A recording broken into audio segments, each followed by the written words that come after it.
ये सीट भी खाली, वो सीट भी खाली। जितना ये थाना खाली रहता है, मेरा दिल करता कुछ कमरे किराए पे चढ़ा दो।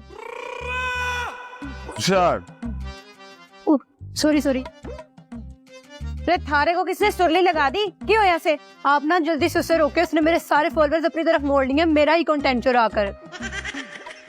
वो वार्डन है? सिर दिल सही समझे, सही से तो उसका चलान करवा दें आप। देखे जी देखे। ये आपने मुंह क्यों टेढ़ा किया हुआ? पहले आपको फालज हुआ था। ये मेरा कंटेंट था, उस लड़की बबली ने मेरा कंटेंट कॉपी करके मेरा सारा फेम खुद ले लिया। ये आप रिक्शे के पीछे क्यों भाग रही हैं? आपके पास किराया नहीं था। अगर आप चाहें आपको ज्यादा लोग देखें तो पहाड़ से छाल लगाएं, लोगों को आपके बाल उड़ते नजर आएंगे, आप नजर नहीं आएंगे। वैसे भी ये फेम कोई मेकअप है जो कोई ले लेगा? ये कोई जुर्म नहीं। जी क्या मतलब? ये कंटेंट उसने मेरे से बाद में अपलोड किया था और यही सबूत काफी है उसको मुजरिम साबित करने के लिए।